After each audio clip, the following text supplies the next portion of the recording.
Ya, Presiden terpilih Prabowo Subianto ini gencar ya melakukan safari politik, bertemu dengan partai-partai politik di Indonesia untuk melakukan rekonsiliasi. Nah, tapi ada satu partai yang belum ditemui oleh Presiden terpilih kita, ada partai PKS pemirsa, Partai Keadilan Sejahtera. Nah, kita akan melihat bagaimana perkiraannya pertemuan ini akankah terjadi bersama dengan narasumber yang sudah hadir bersama kita malam hari ini, ada Mas Nyarwi Ahmad, pengamat politik. Mas Nyarwi, apa kabar? Baik, Sehat ya Mas? sehat. Malam Terima minggu kasih, kita Ken. politik-politik sedikit lah ya. Ya, Nah, sudah bergabung juga ada Mas Muhammad Iqbal, juru bicara PKS. Assalamualaikum, selamat malam Mas Iqbal.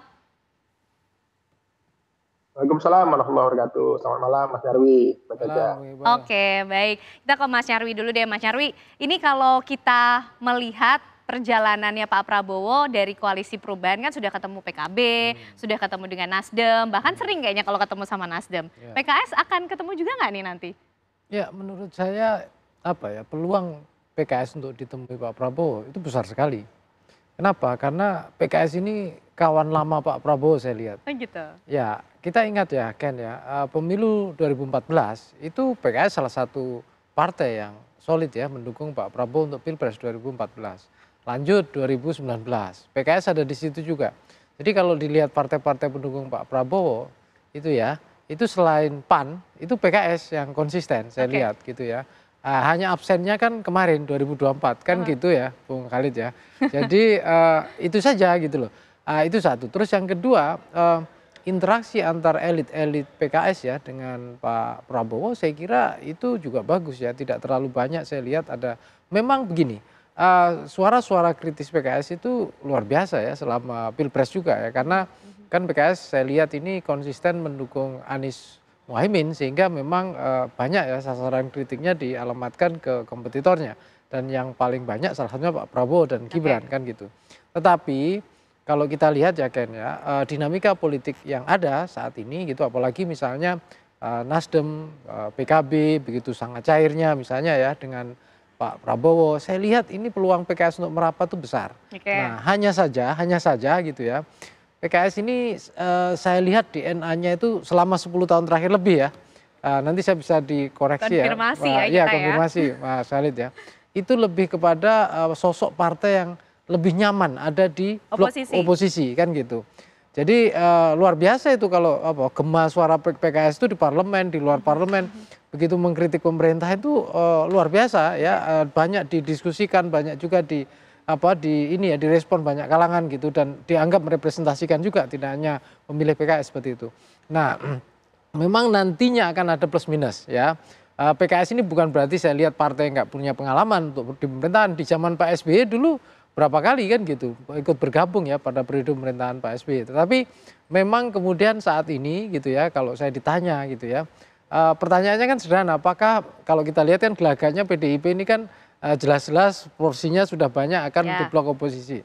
PKS ini apakah akan menemani PDIP gitu atau gitu membiarkan PDIP sendirian dan kemudian bergabung ke Prabowo kan gitu. Oke, nah inilah kita coba cari jawabannya langsung dari PKS Mas Iqbal. Gimana nih, ini betul kawan lama, artinya kalau peluangnya besar sudah diagendakan dong pertemuan antara PKS dan juga Presiden terpilih Prabowo Subianto? Ya, saya kira saat ini politik kita sangat dinamis sekali ya. Kemarin kami sudah mengundang berbagai pihak untuk melakukan silaturahmi dalam rangka halal bihalal, termasuk kami juga mengundang Pak Prabowo ya dan pimpinan-pimpinan partai lainnya. Jadi untuk soal koalisi, pimpinan PKS sudah membentuk badan pekerja Majelis Syuro yang akan diputuskan oleh Majelis Syuro untuk mengkaji, melakukan komunikasi. Artinya memang dinamis sekali. Berada di luar atau berada di dalam itu adalah sama-sama baik, tetapi kami menyerahkan sepenuhnya kepada pimpinan kami di Majelis Syuro. Karena Majelis Syuro ini adalah perwakilan dari kader-kader dan anggota PKS yang nanti akan membahas apakah berada atau di luar pemerintahan. Oke, tapi sebelum membahas berada di luar atau di dalam pemerintahan, sudah ada agenda bertemu dengan Pak Prabowo dulu belum sih Mas Iqbal? Ya, kami kemarin dalam acara halal bihalal kami sudah mengundang Pak Prabowo dan Gerindra, tetapi kemungkinan waktunya belum pas. Jadi saat ini komunikasi masih taraf informal. Saya kira nanti juga mungkin Pak Prabowo juga mungkin akan mengundang kami atau datang ke kantor kami. Yang jelas kami sangat terbuka untuk berkomunikasi, tetapi lagi-lagi soal keputusannya apakah bergabung atau di luar pemerintahan itu nanti dari hasil kajian yang dibentuk oleh pimpinan, yaitu Badan Pekerja Majelis Syuro yang akan melakukan komunikasi. Oke, Mas Nyarwi, apakah pertemuan Pak Prabowo dengan PKS ini akan cukup menjadi pertimbangan yang dibawa oleh Majelis Syuro nanti untuk mengkaji kemudian mengambil keputusan? Ya, itu salah satu faktor atau variabel ya Ken ya. Tapi kalau kita lihat tradisi berpartainya PKS, ini kan ada agak mirip-mirip juga dengan PDIP ya, partai kader ya. Jadi saya kira dinamika di internal itu luar biasa untuk bisa memutuskan apakah bergabung gitu atau katakanlah di luar kekuasaan. Saya kira itu hanya salah satu saja. Tetapi balik lagi saya setuju dengan pendapat Bung Iqbal tadi ya.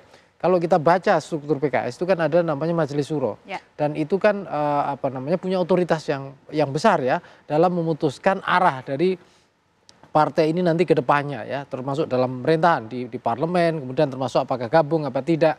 Jadi saya kira tapi kalau kita lihat ya satu lagi ya Ken ya. Kita tidak melihat ada persoalan yang kritis ya atau serius ya. Misalnya dari pimpinan Majelis Syuro ini misalnya melakukan kritik atau apapun selama Pilpres ya ke Pak Prabowo ya. Jadi ada kemungkinan juga gitu loh. Cuma memang saya kira ya ada plus minusnya. Misalnya contoh kalau PKS memilih bergabung, suara-suara kritis yang selama ini itu masyarakat itu mengenal PKS yang berani mengkritik di parlemen, di DPR, kemudian juga menyuarakan banyak hal, itu kemungkinan bisa berkurang ya, atau bahkan suaranya akan berbeda jadinya ketika nanti di era pemerintahan Prabowo Gibran berkuasa seperti itu. Nah ini ya itu. Mas Iqbal, gimana nih menjawab karakter yang dimiliki oleh PKS? Selama ini kan kita kenal PKS ini punya suara kritis loh yang cukup diperhitungkan juga nih. Baru kali ini aja tapi kan berseberangan sama Pak Prabowo, tadi disampaikan Mas Nyarwi sudah kawan lama loh sebenarnya. Nah apa yang kemudian dipilih? Tetap mau jadi kawan lama tapi rasa baru atau tetap mempertahankan karakter berada di oposisi? Ya saya kira memang yang dilihat dari rakyat tentang PKS adalah konsistensi ya. Di pemerintahan 2 periode terakhir kami berada di luar pemerintahan dan konsisten sampai akhir. Tidak terjebak bulu kayu, tidak terjebak ajakan. Karena bagi kami berada di luar dan di dalam itu bukan sebuah prestasi, tetapi bagi kami ini adalah bagian dari komitmen kepada para pendukung, bagian dari komitmen kepada rakyat bahwa kami tetap mengkritisi tentang kebijakan-kebijakan pemerintah. Dan terbukti, siapa kalau tidak ada PKS kemarin yang di periode ini, siapa yang akan berteriak tentang kenaikan BBM? Siapa yang berteriak tentang Undang-Undang Cipta Kerja yang merugikan pekerja dan buruh? Siapa yang berteriak tentang Undang-Undang yang IKN yang tentu saja bagi kami itu adalah terburu-buru. Jadi bagi kami saat ini kami sepenuhnya terbuka, tetapi bagi kami tidak mudah untuk begitu saja, tetapi harus ada kajian yang dalam. Dan kami menyerahkan kepada Badan Pekerja Majelis Syuro untuk melakukan komunikasi. Oke, baik. Ini tidak saja memprediksi skor timnas Indonesia, tapi kita juga harus memprediksi nih Mas Nyarwi, peluangnya sebesar apa sih PKS nanti untuk jadi di koalisi masih atau ada oposisi? misteri juga kan? Masih ada misteri, dijawabnya tapi nanti ya Mas Nyarwi, Mas Iqbal, usai jeda kami kembali untuk Anda.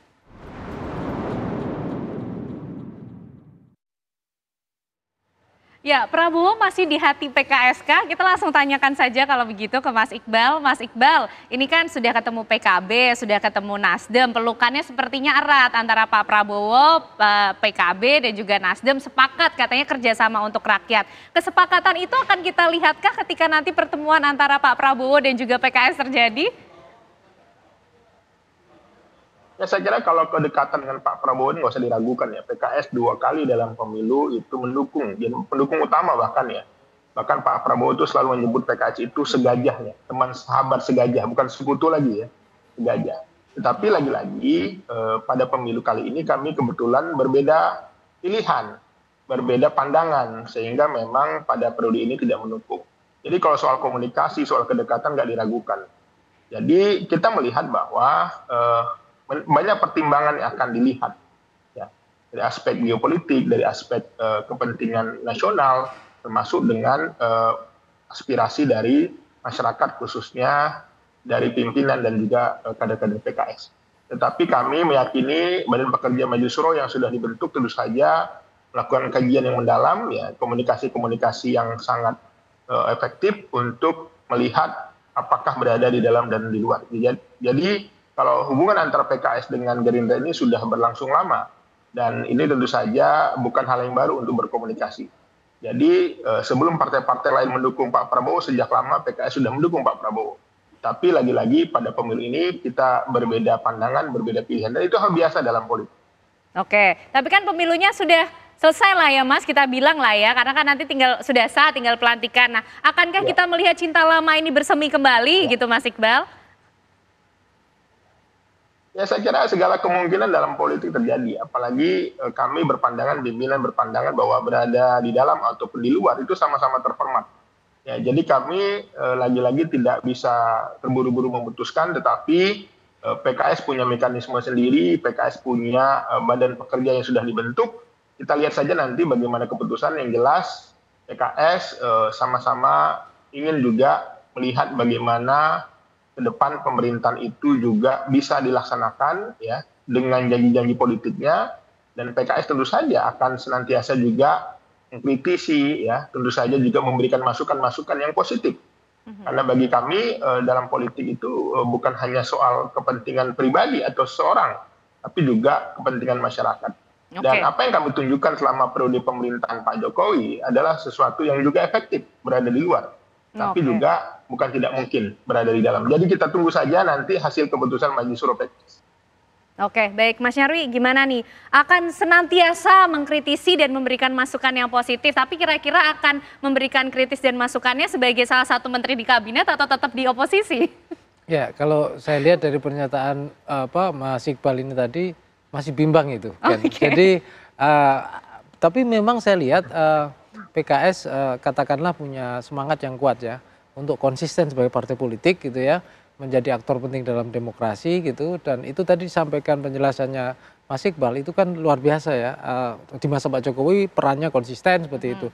Tetapi kalau kita lihat ya, hatinya PKS ini saya lihat kok banyak bergeser juga, terbelah gitu, udah dekat gitu ya dengan Pak Prabowo. Makanya itu saya kemudian berpikir, akankah PKS itu meninggalkan seandainya PDIP memilih oposisi itu sendirian gitu loh. Nah ini yang kemudian masih kita tunggu-tunggu, padahal ruang oposisi lebar. Tapi biasanya kalau ruang oposisi itu kan jalanan yang sepi ya. Nah ini kan jalanan ramai tapi padat. Nah ini milih yang mana? Kita belum bisa melihat, nanti akan tetap kita tunggu aja ini kan. Tapi peluangnya seperti apa Mas kira-kira? Ini akan jauh di mata, dekat di hati, atau dekat di mata dan dekat di hati? Ini kita masih, saya lihat ya, nanti sejauh mana ini ya, mungkin termasuk Mas Iqbal itu ya.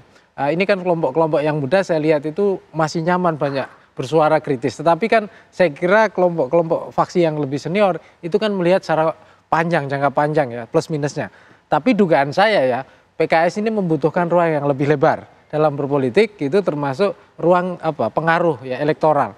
Nah mungkin dugaan saya pilihan-pilihan di luar itu masih dipertimbangkan oleh banyak orang. Tetapi juga kenapa begitu? Karena PKS ini termasuk partai kader yang cukup militan, punya banyak resources juga ya untuk diorganisir walaupun terbatas. Tetapi sisi lain juga ada ya masa kerinduan mungkin ya, bisa jadi bagian dari lebih indah kalau kekuasaan. Iya, bagian dari kekuasaan, sama bukan hanya ke Pak Prabowo rindunya, tapi rindu ikut memerintah seperti masa SBY dulu, pemerintahan SBY. Nah itu kita tunggu juga. Tapi itu gimana Mas Nyarwi nanti di grassroots-nya sendiri nih dengan sikap PKS seperti apa? Nah grassroots PKS itu memang salah satu PR bagi elit-elitnya.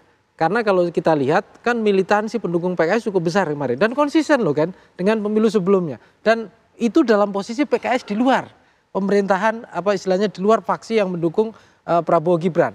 Nah pertanyaannya adalah kalau PKS melakukan pilihan ini butuh data riset yang baik. Akankah ditinggal juga? Nah ini saya kira akan menjadi pertimbangan juga. Tapi dugaan saya ya, PKS itu sangat sulit ya meninggalkan basis konstituennya.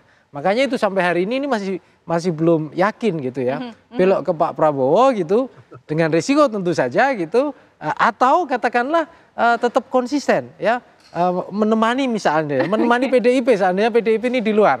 Ya kita masih belum lihat, tapi saya yakin ini masih akan menjadi perdebatan yang sangat panas di dalam.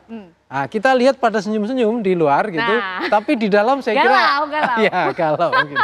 Oke, kita nanti akan tunggu ya. Ini Mas Iqbal senyum-senyum tapi sebenarnya hatinya galau ya. Kita tunggu kegalauan PKS ini akan berlabuhnya seperti apa, memutuskan untuk melepas rindu dengan romantis atau cukup jauh di mata dekat di hati saja. Terima kasih Mas Nyarwi, Mas Iqbal sudah bergabung malam hari ini di Apa Kabar Indonesia Malam.